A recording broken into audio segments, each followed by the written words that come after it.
Shri George Podippara, അതിനുള്ള സാധ്യതകൾ എത്രത്തോളമാണ്? ഇപ്പോൾ UDF-ൽ നിന്നും കേരള കോൺഗ്രസ് മാണി വിഭാഗം പോയതാണ് ഏറ്റവും രാഷ്ട്രീയമായ ഒരു വിഡ്ഢിത്തം സംഭവിച്ചത്. ഒരു പൊളിറ്റിക്കൽ ബ്ലണ്ടറായി തന്നെ ഇപ്പോൾ കോൺഗ്രസ് വിലയിരുത്തുന്നുണ്ട്. ആ ഘട്ടത്തിൽ വിചാരിച്ചിരുന്നത് ഈ തരത്തിൽ മധ്യ തിരുവിതാംകൂറിൽ ഇപ്പോൾ ഇവർ പോയി കഴിഞ്ഞു കഴിഞ്ഞാൽ, മധ്യ കേരളത്തിൽ ഇവരങ്ങ് പോയി കഴിഞ്ഞു കഴിഞ്ഞാൽ കോൺഗ്രസിന് അവിടേക്ക് ജയിച്ചു കയറാമെന്നുള്ളതായിരുന്നു. പക്ഷേ അത് സംഭവിച്ചിട്ടില്ല എന്നുള്ളതാണല്ലോ. അപ്പോൾ അതൊരു തിരുത്തൽ എന്ന രൂപത്തിലേക്ക് ഒരു ശ്രമം നടക്കുന്നു. ആ ശ്രമം നടക്കുമ്പോഴും നാളെ ശ്രീ ജോർജ് പൊടിപാറ കേൾക്കാമല്ലോ അല്ലേ? നാളെ ഇപ്പോൾ LDF-നൊപ്പം തന്നെ തുടരുന്ന സാഹചര്യമാണെങ്കിൽ തന്നെ അത് കേരള കോൺഗ്രസ് മാണി വിഭാഗത്തിനും അത്ര ആശാസ്യമല്ല. കാരണം അതിന് സൂചനകൾ ഇതിനകം ലഭിച്ചു കഴിഞ്ഞിരിക്കുന്നു. ചാഴികാടൻ്റെ പരാജയം.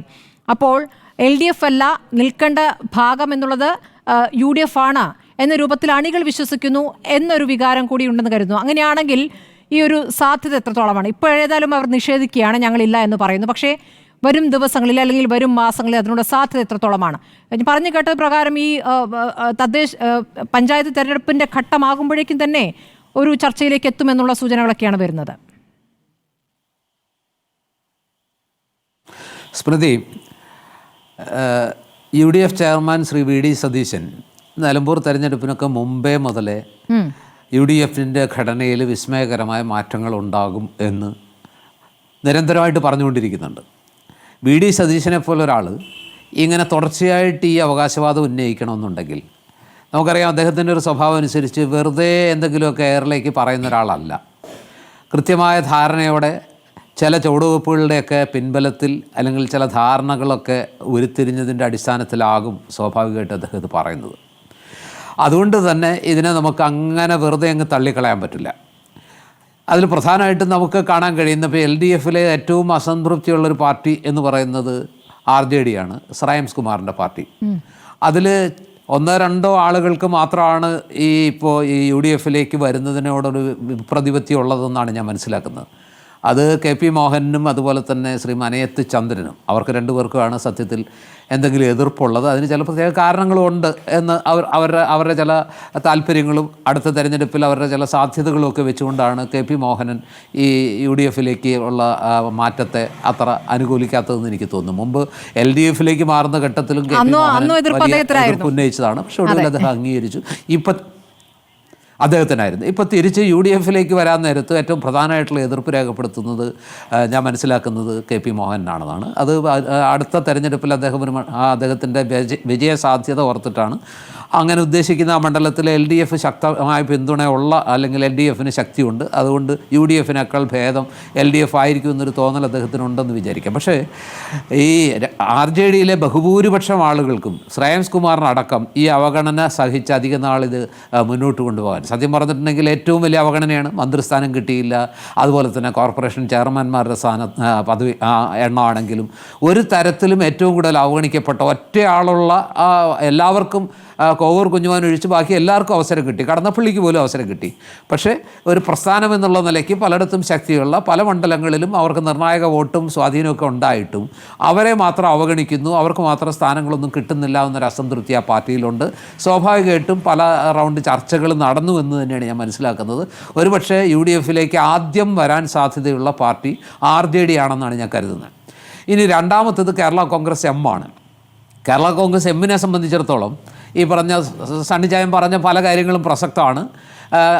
ഈ പറഞ്ഞ രാഷ്ട്രീയത്തിൽ അസാധ്യമായിട്ടൊന്നുമില്ല. കേരള കോൺഗ്രസിൻ്റെ കാര്യത്തിലാവുമ്പോൾ തീർച്ചയായിട്ടും എല്ലാം സംഭവ്യമാണ്. നമ്മൾ ആരെങ്കിലും വിചാരിച്ചോ ഈ പറഞ്ഞ നിയമസഭയിൽ മാണി സാറിനെ കൊണ്ട് ആ ബജറ്റ് അവതരിപ്പിക്കില്ല എന്ന് പറഞ്ഞ് ആ നിയമസഭയിൽ ഇക്കണ്ട കോലാഹലം മുഴുവൻ ഉണ്ടാക്കിയിട്ട് അദ്ദേഹത്തെ കൈകാര്യം ചെയ്യാൻ വരെ ശ്രമിച്ച് ആ ബജറ്റ് കീറിയെറിഞ്ഞ് നമുക്കറിയാമല്ലോ, സ്പീക്കറുടെ കസേര വലിച്ചിട്ടതും കമ്പ്യൂട്ടർ വലിച്ചെറിഞ്ഞതും എന്ന് വേണ്ട ആ മേശപ്പുറത്ത് കൂടി നടത്തിയ ആ പൊറോട്ട നാടകങ്ങളൊക്കെ കണ്ടു. അന്ന് ഈ പറഞ്ഞ ബാർക്കോഴയുടെ കാര്യത്തിലൊക്കെ പാലായിലും ഏറ്റുമാനൂരും ഒക്കെ ശ്രീ കോടിയേരി ബാലകൃഷ്ണൻ അടക്കം നടത്തിയ പ്രസംഗങ്ങളും നോട്ടെണ്ണൽ മെഷീനും അടക്കമുള്ള ഇതൊക്കെ പറഞ്ഞ ആ വാക്കുകളൊക്കെ ഞാനന്ന് കോട്ടയത്ത് ജോലി ചെയ്യുന്ന സമയമാണ്.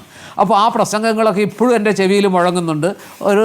ഒരാൾക്കെതിരെ ഇത്രത്തോളം ഒരുപക്ഷെ നമ്മുടെയൊക്കെ ഓർമ്മയിലുണ്ടാവില്ല ഇത്രയും വലിയ പ്രതിഷേധവും ഇത്ര വലിയ ആരോപണങ്ങളും എല്ലാം. പക്ഷെ എന്നിട്ടും ഒരു സുപ്രഭാതത്തിൽ കേരള കോൺഗ്രസ് M ജോസ് കെ മാണിയുടെ പാർട്ടി ഇടതുമുന്നണിയുടെ ഭാഗമാവുന്ന കാഴ്ച നമ്മൾ കണ്ടു.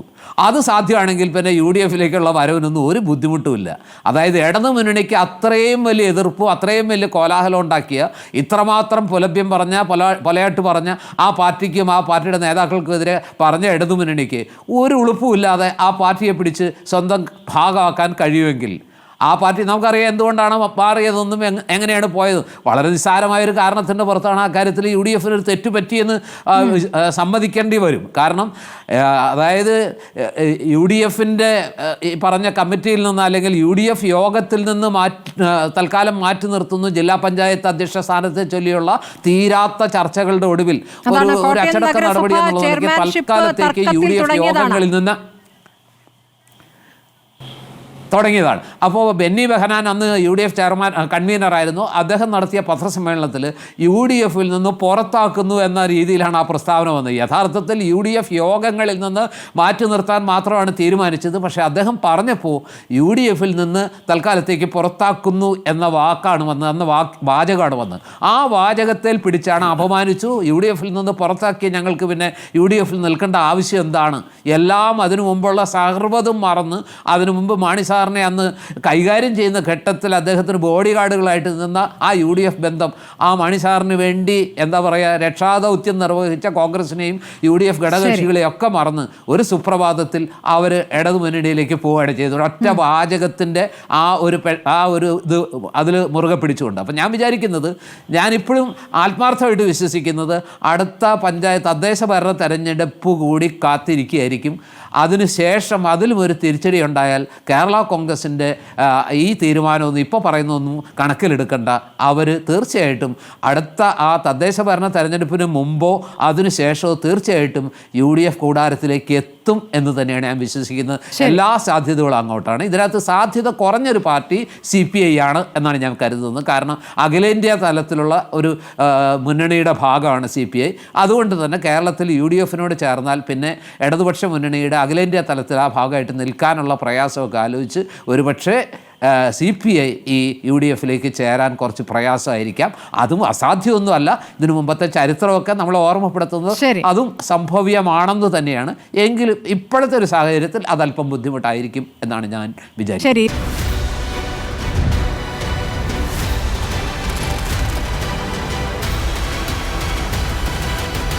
ഡിബേറ്റ് വിത്ത് സ്മൃതി പരുത്തിക്കാട്.